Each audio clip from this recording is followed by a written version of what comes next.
Tennessee got good news in the college football playoff picture and on National Signing Day, but it's hoping for much better news on both fronts in the coming days. Penn State and David Sanders could help with that. We'll explain. Welcome to the Volunteer State. I'm Tennessee beat writer Adam Sparks, along with John Adams of the Knoxville News Sentinel. On this episode, we're going to break down the college football playoff, who the Vols could be playing, where they could be playing. Could be Neyland, could be Columbus, Ohio, could be State College, Pennsylvania, maybe a couple other places.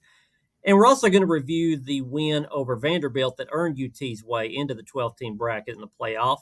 But let's start with the news of the day, National Signing Day, or I guess more accurately, the first day of the early signing period. And that will bring us to some looming questions, most notably David Sanders. So this is full disclosure for the audience. We are recording this on late Wednesday afternoon.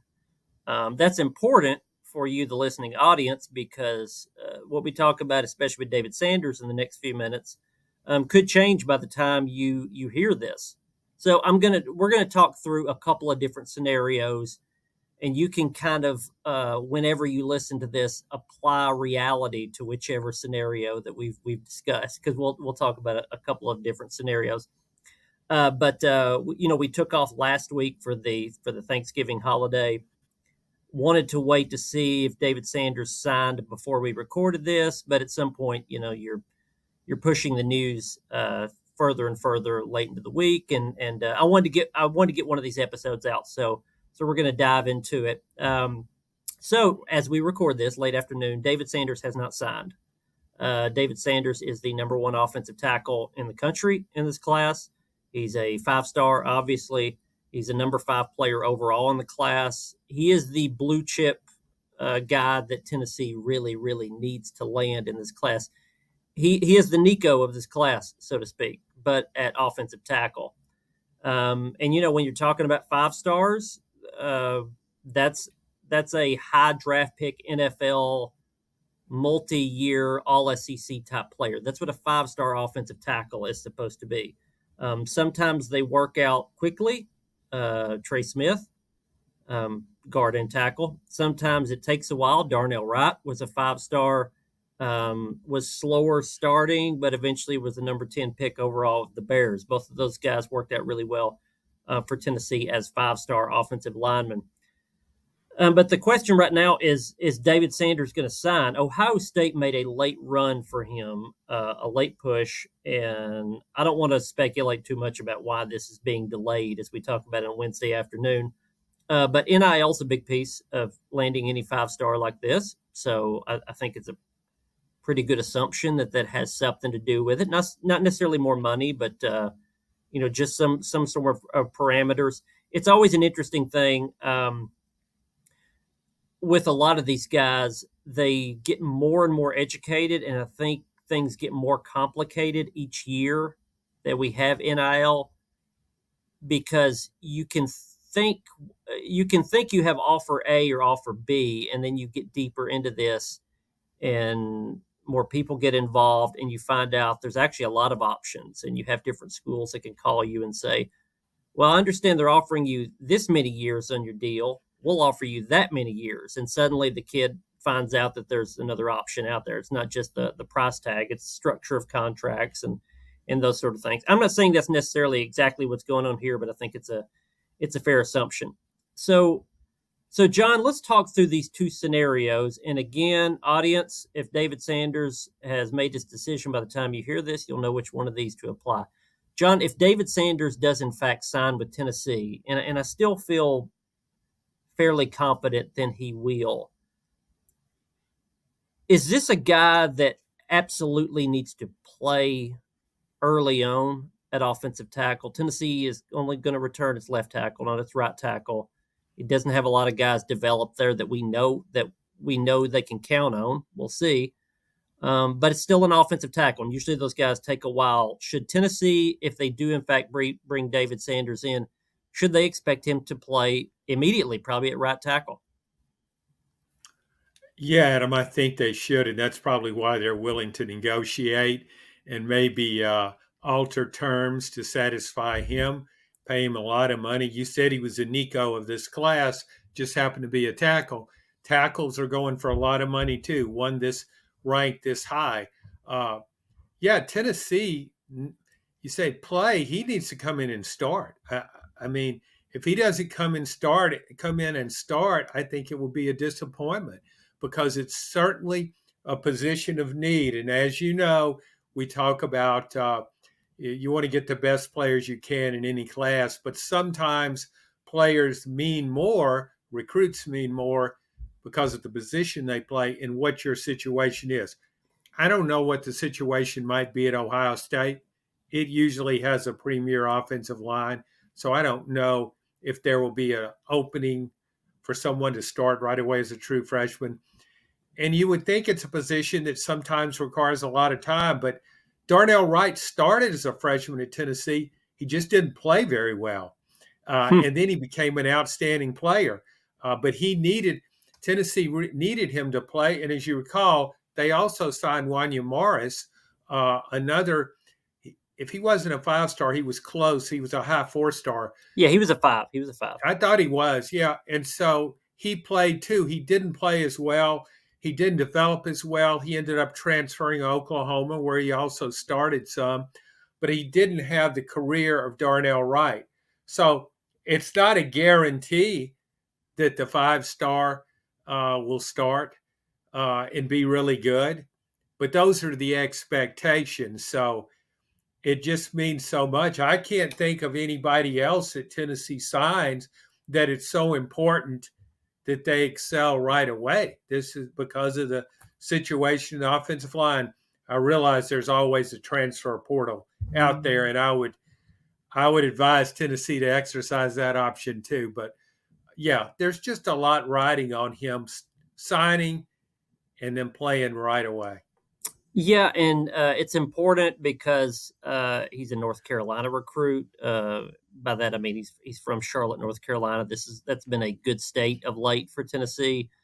They've got some of their better players the last 2 or 3 years. James Pierce came out of that area for Josh Heupel. They need help on the offensive line. They need to invest money into protecting Nico. We've assumed that Nico is going to have one more season left here, but I do think he's going to have to up his draft stock next season for that to be the case. Maybe here multiple years after this. And so you've got to invest in the offensive line, which Tennessee has. Let's look at scenario 2. If Tennessee were to lose David Sanders, again, recording this on Wednesday afternoon, we don't know. Losing to Ohio State maybe, or he just doesn't sign yet, or he stalls longer into the week. I think at some point, I guess it would be an enormous loss. It would be a PR loss as much as anything. But I think it would bring up questions about where you spend your NIL money, because that would actually free up a lot of money for the portal. I don't think Tennessee wants to do that. That would be the best of bad scenarios, I guess. But it does bring us into an interesting situation or maybe a conversation, because, John, I don't get excited that much over signing day in this era. I don't know that I ever got super excited over signing day, because I always think that every year fans at any school, but especially at power conference schools, can pick out, let's say, 10 guys in a class and say, these 10 guys are going to be stars. And if you fast forward a few years, 3 of those guys are stars, 4 of those guys are role players or special teams players, and 3 of them had transferred within a couple of years. And that's just, especially in the transfer portal, it's probably even higher than that. But if you look at Tennessee's team right now, and again, this is a playoff team, which we'll get to in a minute, but 3 of Tennessee's 5 starting offensive linemen are transfers. 2 of its wide receivers that played really well the other day are transfers, Dante Thornton, Chris Brazzell. Both of its tight ends, a couple of defensive linemen. Its best corner, Jermod McCoy, who I think is going to be all SEC this year. One of its safeties is a transfer, Andre Turrentine from Ohio State, and the other's a walk-on. Didn't even sign a scholarship. So you're talking about kind of like half the depth chart, or half of the depth chart that really, really matters didn't even sign at Tennessee initially. Should we care that much about signing day, John, when there's so many questions out there about how many of these guys will even pan out? No, you shouldn't care nearly as much as you once did, if you cared at all. And I know fans have always gotten really excited about signing day. It was considered a measuring stick for the program. It was a measuring stick for a coach. Even if a team were going through a bad season, that even magnified the importance of the signing period, because then you could look and say, well, I don't know if this coach is getting it done, but he's got a really good class coming in. I don't think it means anywhere close to what it once did. I used to do this column. I don't do it anymore for that reason. I just don't think the signing class is as important as it once was. I would evaluate guys like 3 years later, go over the signing class and where are they now kind of thing.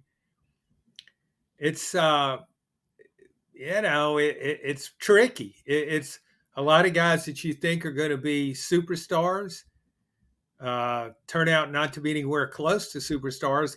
Some turn out to be all-out busts, never even start. I mean, there are 5 stars and high 4 stars that end up, they don't help you at all. So it's always been sort of false hope in a way when you looked at those rankings. And I also think that schools in the Southeast, that players that sign with SEC schools, particularly the more elite ones, that they're ranked a little bit higher. In other words, these recruiting services, their subscribers, I guarantee you there's a huge chunk of the subscribers that are in the Southeast. Sure. They gotta appeal to their audience. You know that. And the other thing is just like you could be a 3-star and all of a sudden Alabama starts recruiting you.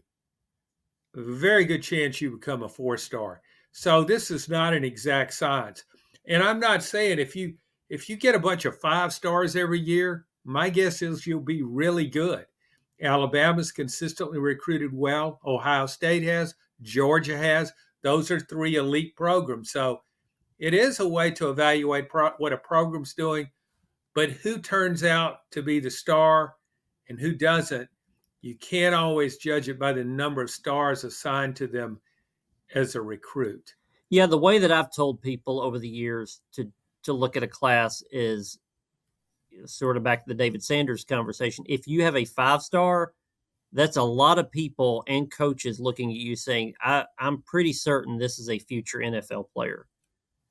They don't just hand out 5 stars to anybody. There are classes sometimes where they're not a 5-star of a given position. So if you're a 5-star, a lot of people were in agreement. If you're a 3-star or a 4-star, it's a crapshoot. Flip a coin.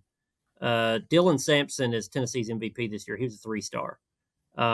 Tennessee signed some 4-star wide receivers a few years back, and then they signed a 3-star wide receiver in Squirrel White. Squirrel White hit immediately, and he's had a really good career, and it's still going.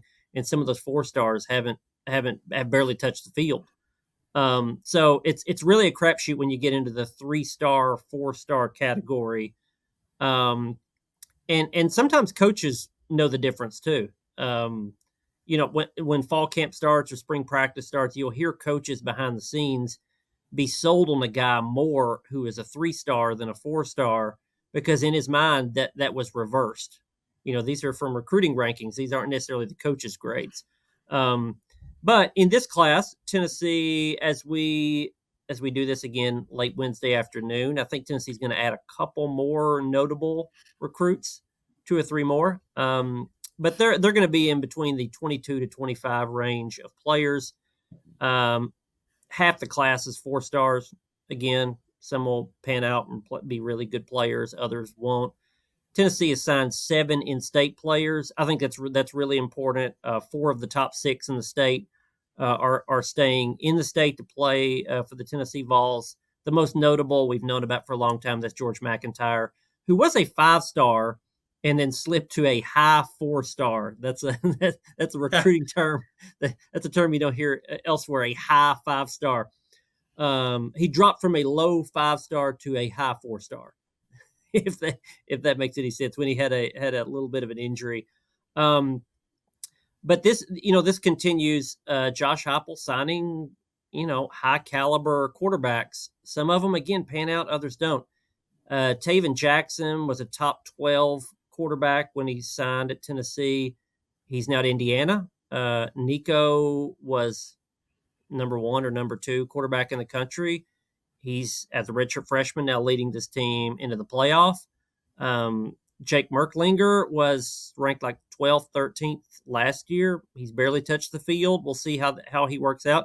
George MacIntyre is somewhere in the middle of all those guys. He's a top 10 quarterback in the country from Brentwood Academy, has a really good pedigree, football family.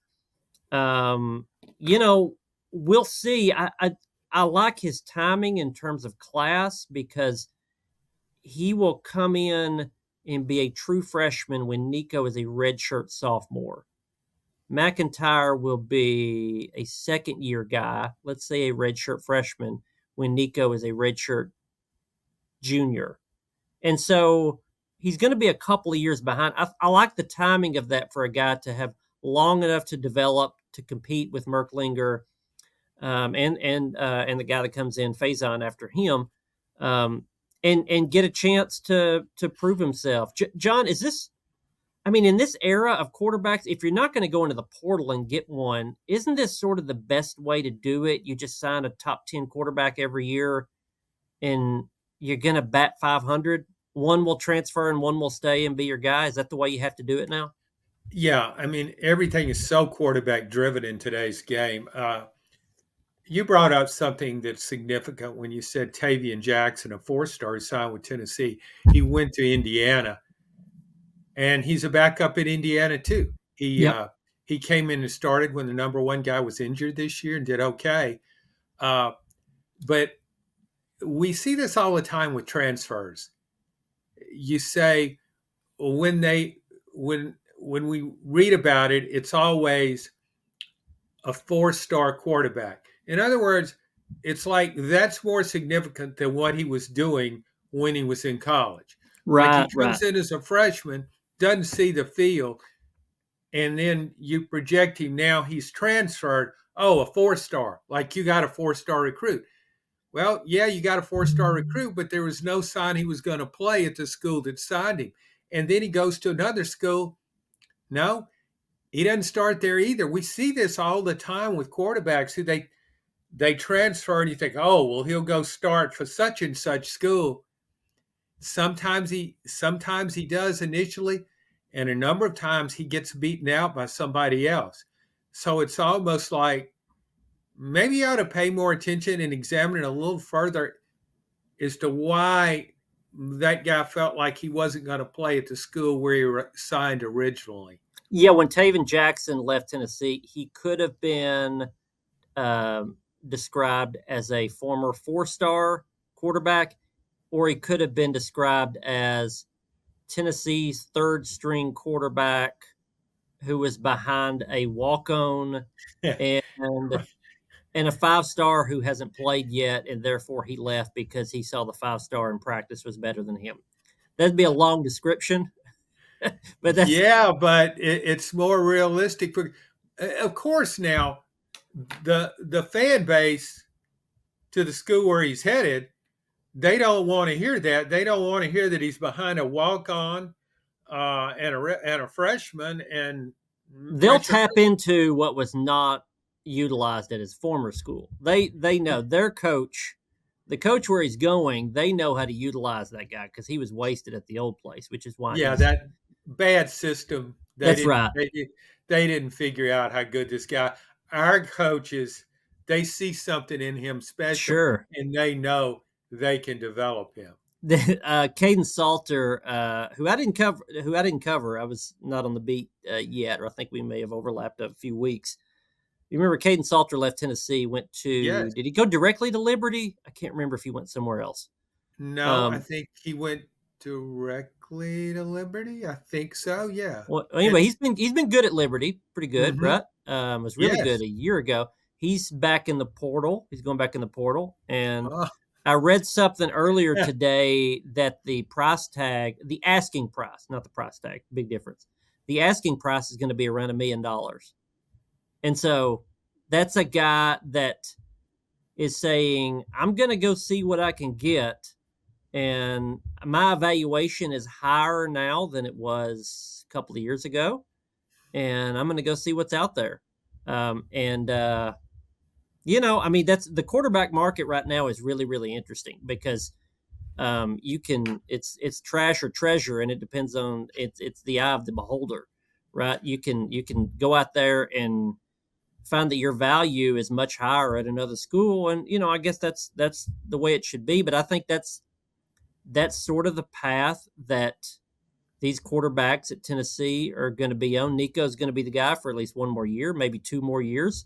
And somebody's going to shake out between George MacIntyre, who just signed, Jake Merklinger, or Faison Brandon, who's the 5-star that, if he keeps his commitment, is going to come in the following year. And those guys will know much, much quicker than the public knows about which guy it is. Again, Taven Jackson saw Nico and said, nope, I don't think so. I'm out of here. And so those guys, I think, will know. I think it's interesting. You bring up Caden Salter now.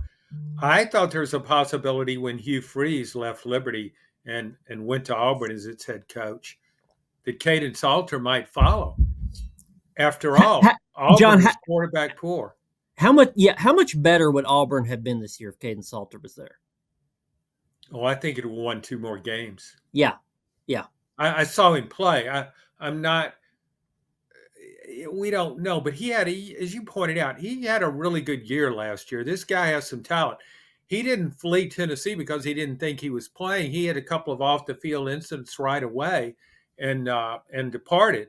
That's another thing that happens now in this era. A player gets suspended. He said, "Okay, not wanted here. Let me go feel some love somewhere else." And so, but I really thought that would have been a natural move for both guys. Hugh Freeze needs a quarterback.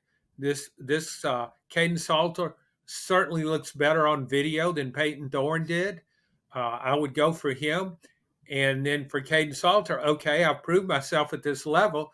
Now let's go prove it in the SEC. But I wonder, I think of Auburn as being able to spend money in NIL.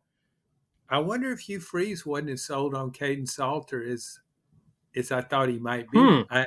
That just raised a question with me that if he goes to Auburn, he's the new coach. There's a lot of enthusiasm. We've got the coach we wanted. Brian Harsin, we got rid of him. Now we're going to be okay. We got the right coach, good quarterback coach, good offensive coach.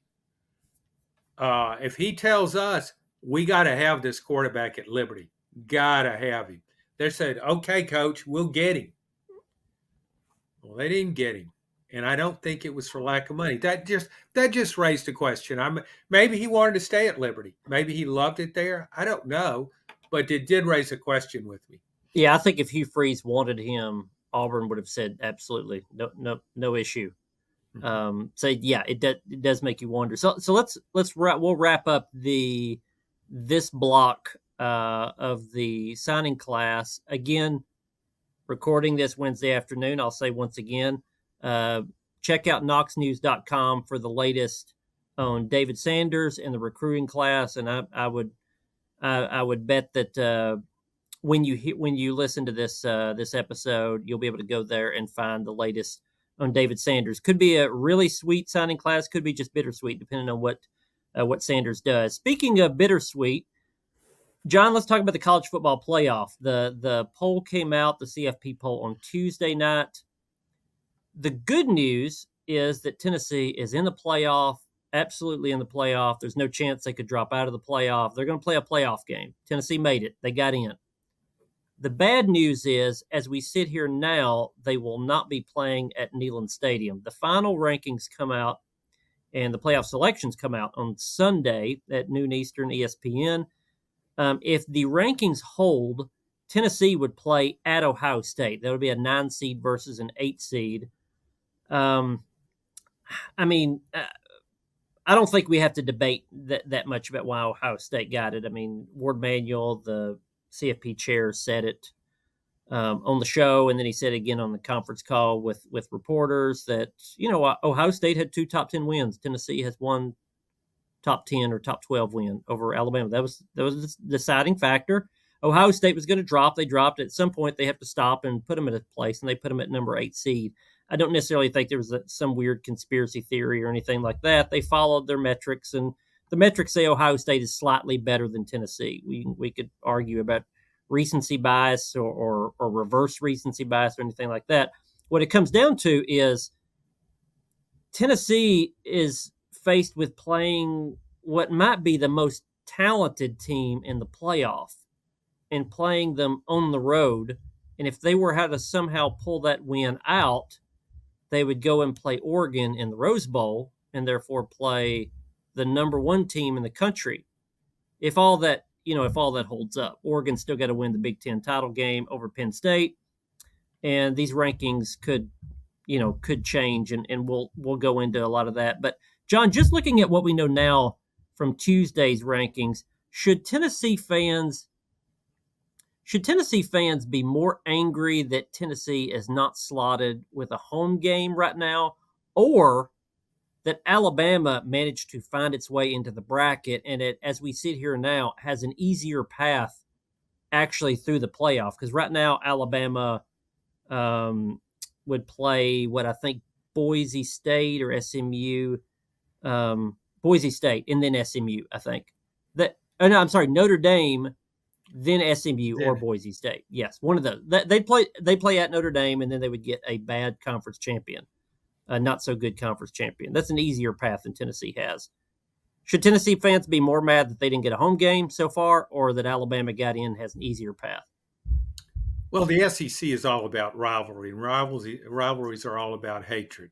You're supposed to hate your opponent. Sometimes I get emails saying you shouldn't use that term. Well, Georgia Tech rivalry is called good old-fashioned hate. So there is hatred. There's no use in dancing around it. And I think a lot of fans would love to see their rival lose, maybe more than they would like to see the team for which they pull win. So when I look at that, yes, that's what fans should be upset about. It was going to be a close call with the home field, and that would be a wonderful experience to have a playoff game in Neyland Stadium, probably at night. The place would be crazy, rowdy, as loud as any venue in the country could be. I don't have any doubt about this, but I don't see there's just no way you can argue with Ohio State over Tennessee. Ohio State has two really good wins. Tennessee has one. Ohio State has the best loss in the country in losing to number 1 unbeaten Oregon on the road. So Tennessee can't compete that. And if you compete with that, and if you look at the eye test, both of those teams at their best, Ohio State looks better too. I'm not saying Tennessee couldn't win, particularly if they were playing at Neyland Stadium. So no, I think Tennessee fans, the beef is with Alabama, which to me, that was a really tough call. I would favor South Carolina over Alabama, and some people would favor Ole Miss over Alabama. So I think Tennessee fans, if they want to complain about something, they can complain about Alabama having an easier path. John, sorry, I'm sorry to cut you off. I'm a full body of work guy. Like when I was an AP voter, I was that way. South Carolina is the best team of those 3, and even if you throw in Miami. So like Alabama, Ole Miss, South Carolina, Miami, that's who is all considered for the last spot. South Carolina right now is the best team of those 4. That's a team that I would not want to play of those 4 right now. But I'm a full body of work guy, and your full body of work is that South Carolina lost to Alabama and they got blown out by Ole Miss. And for me, I think losses in September count pretty close to the same as they do in November. So I think South Carolina is the best team to go in right now, but I don't think you can jump them over Ole Miss and Alabama. I just don't see it. Well, now see, when I voted in the AP poll, I did it for a number of years. I agreed on full body of work. It didn't bother me when a team lost or when it won a big game, you look at the whole picture. For example, Is playoff different though because these teams are I, actually going to play each other? I look at it a little bit different with this 12-team playoff. I admittedly do. And so when I looked at it a little deeper, I think you can make a really strong case for Ole Miss as well. And again, I think Ole Miss has as much talent as anybody. So all this is very hard to discern. But here's why I would have favored South Carolina over Alabama. I really do look at where you lost. It lost by 2 points on Alabama's home field. And yes, it had a bad loss to Ole Miss. But that loss to me for Alabama at Oklahoma, that was a horrible loss. Yeah. That was every bit as that to me was a worse loss than losing to Ole Miss. And I guess I look at it a little differently because it's 12 teams making the playoffs. And you've had all these chances. And it's such an individual thing how you want to look at it. But I thought about that everything's right there for Alabama. Right there. Just go into Norman and win that game, just as Tennessee did back in September. You're not facing some juggernaut. This isn't Oklahoma of old. This is a modestly talented, really good defense, really struggling offense. You got to win that game. Contrast that with what South Carolina did. Plays at Clemson, its biggest rivalry, a team that could enter the playoff and win the ACC. He goes in there and wins that game. And I guess I felt like that really meant something and that should be judged. So I guess what I'm saying, long-winded way of saying, I've changed a little bit. I'm more open and not necessarily dealing as much in absolutes. And it's kind of like, okay, just gut feeling, who would I give this to? And I had a harder time between South Carolina and Ole Miss because I'm a head-to-head guy too. And that was a decisive win. But then I looked at Ole Miss. It lost to Kentucky, a really bad team. Yeah. It had a better team than LSU, certainly tough winning at Tiger Stadium, but it frittered that game away. It should have won that game. And then it goes to Florida, double-digit favorite. I know Florida's better, but you got to win that game. And this is a team, to me, that keeps coming up short. It had the great win over Georgia, but I just saw too many times, too many chances. You had all these chances to get in, and you didn't do it. So it's very subjective, though. I mean, it's not something I would scream about Alabama being in the playoff. Yeah, I think it's a weird feeling with the 12-team playoff because those last teams don't deserve to get in, but one of them has to. That's right. And I do see what you're saying about South Carolina. South Carolina sort of was charging toward the playoff, and the rest of the teams were retreating away from the playoff. The door was wide open for Alabama and Ole Miss and even Miami, and all they had to do was walk through the door, and they didn't. And South Carolina is running as fast as it can to try to get through the door, and it got slammed in front of them. And so I see what you mean. One seemed like they really wanted to go. The others acted like they didn't, at least through their play. If I was on the committee, I would hope that SMU lost their title game, and then I would just put them in as an at-large. So I would find some way to split the baby if I could. Okay. Although I would probably just run out of teams because I don't think any of those teams deserve to get in. I can say my initial question between Tennessee not hosting or Alabama getting in, that was, as you can imagine, came from my own household. I figured it did. Yeah, I did. Bev, my wife, huge UT fan, longtime season ticket holder. She was more angry about the Alabama part. I think mostly because she thought there was a good chance, and I coached her on this, that, hey, listen, your team is going to be the 9 seed. You should prepare for that. Here's what Ohio State has on its resume. We argued about that back and forth, but listen, they're going to be the 9 seed. You're going to be going on the road, at least from Tuesday's poll. I think she had accepted that by the time the show came on, but I don't think she was prepared for Alabama to get in. And then I think there was very much of an I told you so I know there was. I think the exact phrase was said. I told you they'd get them in. That they, these people that all have Alabama shirts on, like underneath their jackets, they found a way to get Alabama in. And she's right. They did. But even more so, I think the insult to injury was when you look at the bracket, you say, wow, it'd be better in this bracket to be Alabama than Tennessee. At least when you look at the matchups and the way to get to the semifinals. But of course, that a lot of that could change. And so let's talk about that. So right now, Tennessee is the 9 seed facing 8 seed Ohio State.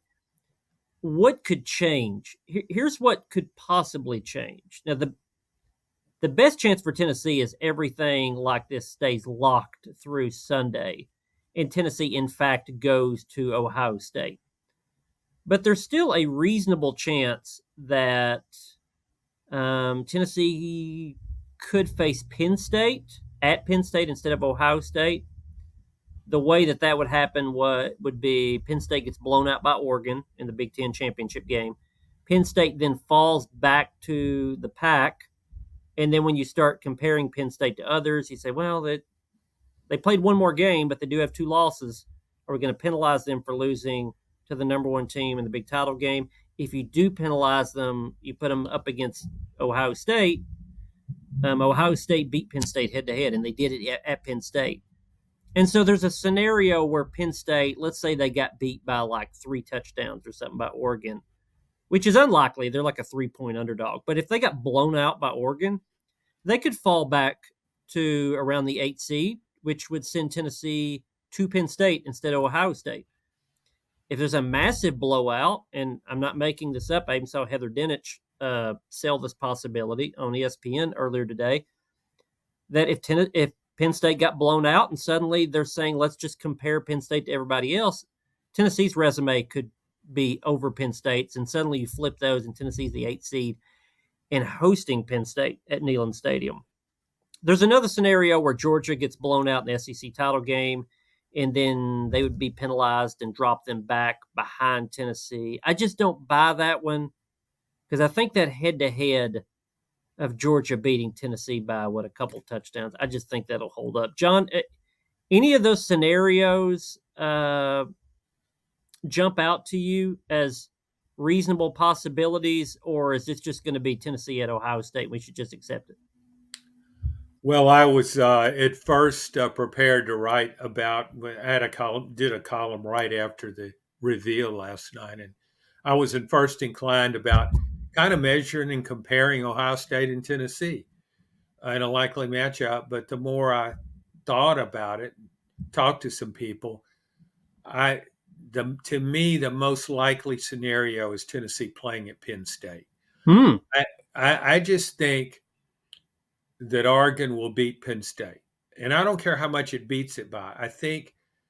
I know the committee, this is a close call. I know the committee doesn't want to penalize a team for losing the championship game.